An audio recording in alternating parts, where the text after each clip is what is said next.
तो एक तो पहले टीकेओ के अचानक से बोर्ड ऑफ डायरेक्टर बनते हैं the rock. Monday night raw जाता है नेटफ्लिक्स के ऊपर 2025 से। और अगर मैं ये कहूँ कि जॉन सीना हील टर्न करेंगे, वापस आएंगे, चैलेंज करेंगे रैंडी ऑर्टन को, ये सुनने में थोड़ा और क्रेजी लगेगा। So hello everybody and welcome back to new video. अगर मैं तुमसे कल ये भी कह दूं ना कि John Cena 20th time champion बन चुके हैं, तो तुम लोग हैरान मत हो ना, बिकॉज WWE कुछ ज्यादा भयंकर वारी चल रही है। और रिसेंटली जो बातें आ रही है सामने, उसके अकॉर्डिंग शायद जॉन सीना हील टर्न करेंगे, वापस आएंगे, चैलेंज करेंगे रैंडी ऑर्टन को। तो इसके बारे में हम लोग बात करने वाले, और भी कुछ बहुत सारी तुम्हें अपडेट्स वगैरह जानने के लिए मिलेंगे ऑफ कोर्स इस वीडियो में। तो एकदम दिल थाम के बैठ जाओ। So without wasting any time let's begin this video को हम लोग शेमस के साथ शुरू करने वाले हैं। हमारे सेल्टिक वॉरियर शेमस WWE से बाहर है। ब्रॉलिंग ब्रूट्स खत्म हो ही चुकी है, बिकॉज जो हमारे बुच है वो पीट डन में वापस आ चुके हैं। रिची हॉलैंड NXT के अंदर है, यानी कि अब शेमस वापस आएंगे तो उनका सिंगल्स रन ही होने वाला है WWE के अंदर। और हुआ क्या, एक बार फिर से जो शेमस है, जब रॉयल रंबल एकदम नजदीक आ रहा है तो उन्होंने टीज किया है अपना रिटर्न इन माय फेस का थीम का एक बार फिर से कमबैक। शेमस ने वीडियो क्लिप शेमस ने वीडियो क्लिप अपलोड की है अपने ऑफिशियल ट्विटर अकाउंट के ऊपर, जिसका स्क्रीनशॉट तुम लोग देख पा रहे होगे। ये उनकी रॉयल रंबल एंट्री की वीडियो, जब वो शील्ड के सामने आए थे। और टू मेनी लाइन्स जो कि एक्चुअल में लिरिक्स है, थोड़ा सा उनके इन माय रिटर्न फेस वाला जो भी उनका थीम है पुराना वाला, जो कि ग्रीन वाला था, याद होगा तुम लोग को, वो वाला थीम का जो एक तरह का लिरिक्स है यहाँ पर डाला। तो शेमस पूरे तरीके से चीजें टीज कर रहे हैं। अब जब वो वापस आएंगे वो पुराने वाले शेमस बन के आएंगे। And to be very honest, वो चीज़ बहुत मजेदार होगी। शेमस बहुत भयंकर वाले स्टार हैं इस एज के ऊपर, जो परफॉर्मेंस वो डिलीवर करते हैं। And I really hope Sheamus का पुराना वाला थीम, शेमस अपने पुराने स्टाइल में पूरे तरीके से वापस आए रॉयल रंबल के अंदर। बात हम लोग पैट मैकाफे के बारे में भी करेंगे, बिकॉज क्या पैट वापस आ रहे हैं स्मैकडाउन की कमेंट्री टीम के लिए, ये एक बहुत ही बड़ा क्वेश्चन बन चुका है। देखो हुआ क्या, रिसेंटली जो केविन पैट्रिक थे, जो कि स्मैकडाउन की कमेंट्री का पार्ट थे, उन्हें वहां से हटा दिया गया, क्योंकि बैक स्टेज के ऊपर उनको लेकर मिक्स्ड रिएक्शन था। और लोग बहुत कह रहे थे भाई वो अच्छे से कमेंट्री नहीं करते, दैट्स व्हाई WWE ने डिसाइड किया उन्हें कमेंट्री से हटाने का। अब जब ये नेटफ्लिक्स वाली रिसेंटली डील हुई थी ना, तो पैट मैकाफे ने उसके ऊपर रिएक्ट किया था ये कहते हुए कि congratulations to all my friends at WWE, massive deal for both companies. तो इसके ऊपर ट्रिपल एच ने रिएक्शन दिया, भैया तुम भी इस कंपनी का ही पार्ट हो, तुम यहाँ कहाँ भागे जा रहे हो। तो एक तरह का पैट मैकाफे बधाई दे रहे थे WWE को, तो ट्रिपल एच ने कहा तुम भी हिस्सा हो भाई, तुम हमें क्या बधाई दे रहे हो। अब इसके बाद हुआ क्या, एक रिपोर्ट आई है सामने। रिपोर्ट के अकॉर्डिंग अभी फिलहाल जो माइकल कोल है वही हमारे कोरी ग्रेव्स के साथ कंटिन्यू करेंगे स्मैकडाउन के अंदर, और जो रिप्लेसमेंट होगी केविन पैट्रिक की, वो अभी तक कंफर्म नहीं है। तो एक सबसे बड़ा नाम, क्या हमारे एक बार फिर से पैट मैकाफी वापस आएंगे। तो देखो ये रॉयल रंबल का सीजन है, तो हो सकता है जस्ट टेम्परेरी बेसिस के लिए पैट मैकाफी WWE के अंदर वापस आ जाए, बिकॉज ऑफ कोर्स शायद वो रॉयल रंबल के अंदर तुम्हें कंपीट करते हुए नजर आ सकते हैं। वो 30 मेंस रंबल मैच में अपनी एंट्री लेंगे, और जब वो आएंगे मुझे लग रहा है क्राउड ने अच्छा खासा पॉप भी देने वाली है। तो WWE कुछ इस तरीके से भी जा सकती है कि वो पहले स्मैकडाउन के अंदर है, 1-2 हफ्ते कमेंट्री कर लें, एक हफ्ता ही बचा भाई, 1-2 हफ्ते कहाँ,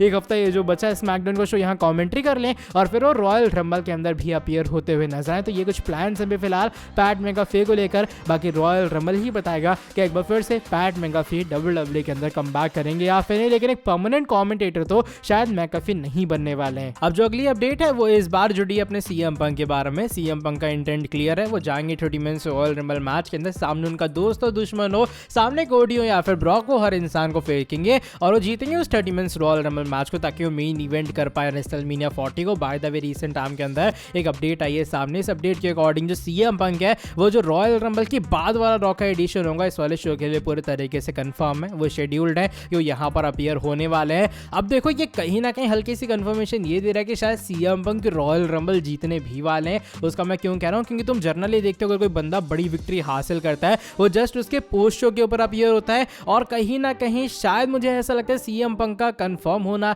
रॉयल रंबल के बाद वाले रॉकी एडिशन के लिए एक इंडिकेशन है कि पंक का चांस हल्का सा ज्यादा है कि वो अपीयर होने वाले हैं और वो जीतने भी वाले रॉयल रंबल को। बाकी देखो क्या होता है जब बेस्ट इन द वर्ल्ड एक बार फिर से लेते हैं ऑलमोस्ट एक डेकेड के बाद entry 30 men's Royal Rumble match के अंदर, तो क्या पंक उसे जीतेंगे और फिर जो रॉ के बाद या फिर रॉयल रंबल के बाद वाला रॉ है वहां पर आके उस चीज को सेलिब्रेट करने वाले हैं। अब जो हमारी फाइनल न्यूज है ना, वो रैंडी ऑर्टन जॉन सीना इन दोनों के बारे में जुड़ी है। पहले मैं जॉन सीना को लेकर जो उनके रिसेंटली इंटरव्यूज की छोटी मोटी कवरेज है वो कर लेता हूं, क्योंकि मैं पूरा ज्यादा डेप्थ में नहीं जाऊंगा। लेकिन सीना के रिसेंटली कुछ इंटरव्यूज होते हैं। एक इंटरव्यू में सीना ने ये कहा है कि वो WWE से रिटायरमेंट अपनी 50 साल होने से पहले लेना चाहते हैं। वो चाहते हैं जो उनका पूरा करियर है वो 50 साल टच होने से पहले ही खत्म हो जाए, यानी कि बस कुछ साल और जॉन सीना शायद रिटायरमेंट लेंगे। एक्सपेक्टेड टाइम वही 2027 तुम लोग मान सकते हो, या 2026 भी शायद सीना सीना वहां तक रिटायरमेंट लेते हुए नजर आए। एंड इवन सीना ने रिसेंटली अपने रिटायरमेंट मैच के बारे में एक और इंटरव्यू में बात की है। सीना ने यहाँ पर यह कहा कि देखो भाई, अभी फिलहाल जो है मुझे नहीं पता मेरा आखिरी अपोनेंट कौन सा होगा, मुझे ये भी नहीं पता कि मैं उसे चूज कर पाऊंगा या फिर नहीं, लेकिन अगर मुझे वेन्यू चूज करने का मौका मिलता है तो मैं लंदन यूके यानी कि यूनाइटेड किंगडम के अंदर जाके रिटायरमेंट लेना चाहूंगा। तो ये सीना की पूरे तरीके से स्टेटमेंट है कि वो रिटायरमेंट लेना चाहेंगे तो लंदन यूके के अंदर, उन्हें भी नहीं पता उनको कौन सा अपोनेंट होने वाला है।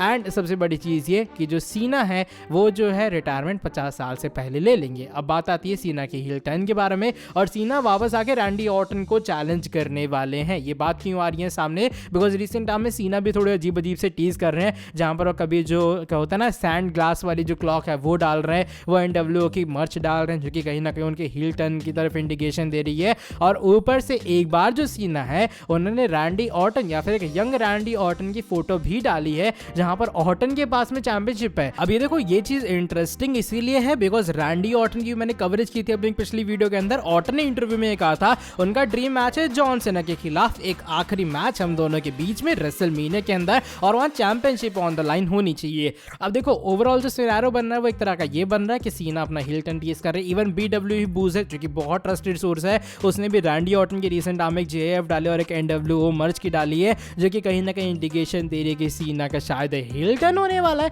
और सीना जाके ऑर्टन को मे भी चैलेंज कर सकते हैं। साउंड्स लाइक फैंटेसी, लेकिन यही कुछ बातें हैं जो कि फिलहाल मैं तुम लोग को बता सकता हूँ। मैं कह तो रहा हूँ इसलिए अगर कोई और कल बड़ा कह रहा हूँ यार मैं, अगर कोई कल और बड़ा बवाल हो जाए WWE में तो मैं फेक न्यूज़ वो नहीं लगनी चाहिए, वो रियल न्यूज़ होगी, बिकॉज WWE में बहुत सारे धूम पटक उधम पटक हो रही है। और जॉन सीना ने बाय द वे अपने रेसलमेनिया 40 को लेकर भी एक बहुत बड़ी स्टेटमेंट दी, जहां पर उन्होंने कहा है कि अभी फिलहाल वो भी पूरी तरीके से कंफर्म नहीं बता सकते हैं कि उनका क्या सीन है, वो इस वीकेंड फ्री है या फिर नहीं है। लेकिन ये WWE तुम लोग नेवर से नेवर कह सकते हैं, यहाँ पे रिटायरमेंट जो बंदे हैं वो भी वापस आ जाते हैं। तो ऑफकोर्स सीना पूरी तरीके से ट्राई करने वाले हैं कि वो रेसलमेनिया 40 को अटेंड कर पाए। तो ये कुछ पूरे समराइज वे में अपडेट थी जॉन सीना को लेकर, रैंडी ऑर्टन को लेकर और सीना की रिसेंटली हील टर्न वाली चीज को लेकर। इसको लेकर तुम्हारा क्या ओपिनियन है तुम लोग शेयर कर सकते हो कमेंट सेक्शन के अंदर। चलो by the way that is it for today video. अगर तुम्हें ये वाली वीडियो पसंद आई है, इस वाली वीडियो को तुम लोग नीचे लाइक कर सकते हो। आई नो मैंने बहुत सारी अपडेट्स